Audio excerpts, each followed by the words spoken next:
Amalapuram rural CI Prashanth Kumar మీద మాజీ మంత్రి విశ్వరూప్ చేసిన వ్యాఖ్యలను బాధిత కుటుంబం, దళిత సంఘాలు తీవ్రంగా ఖండించాయి.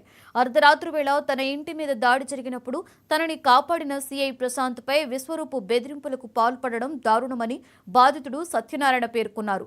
తనకు ఏ పార్టీతో సంబంధం లేదని బాధితుడు స్పష్టం చేశాడు. రాజకీయ లబ్ధి కోసం సిన్సియర్ అధికారిని టార్గెట్ చేయడాన్ని తాము సహించేది లేదని దళిత నేతలు హెచ్చరించారు. గతంలో విశ్వరూప్ కొడుకుని ఓ హత్య కేసులో అరెస్టు చేసినందుకే ఇప్పుడు సీఐ మీద కక్షపూరిత విమర్శలు చేస్తున్నారని ఆరోపించారు.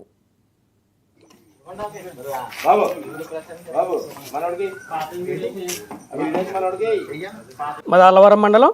మరి ఈ అల్లవరం మండలంలో ఒక 10 రోజుల క్రితం, ఇంచుమించుగా 10 రోజుల క్రితం మరి అల్లవరం మండలం గోసంగవరపేటలో, ఇక్కడ అల్లవరం గ్రామంలో గోసంగవరపేటలో సత్యనారాయణ అనేటువంటి ఈయన మీద చేతబడులు చేస్తున్నాడు అనేటువంటి అపోహతో కొంతమంది ఈ లోకల్లో ఉన్నటువంటి లీడర్ల సపోర్టుతో కొంతమంది బయట నుంచి సుమారుగా ఒక 50 మంది కత్తులతో, మరి ఐరన్ రాడ్లతో ఈయన మీద దాడి చేయడానికి ప్రయత్నించడం జరిగింది.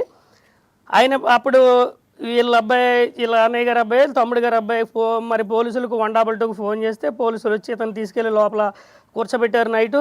అయితే ఆ అర్ధరాత్రి వచ్చి ఇంచుమించు అర్ధరాత్రి సమయంలో ఈయన ఉన్నటువంటి బైక్ ఖండించేయడం జరిగింది. ఇక్కడ దీన్ని ఈయన పోలీస్ స్టేషన్లో కంప్లైంట్ ఇచ్చిన తర్వాత సదరు ఎస్ఐ గారు సమక్షంలో మరి ఈ రూరల్ సిఐ గారి మరి ప్రశాంత్ గారు ఎవరైతే ఉన్నారో సిఐ గారి ఆధ్వర్యంలో కేసుని ఇన్వెస్టిగేట్ చేసి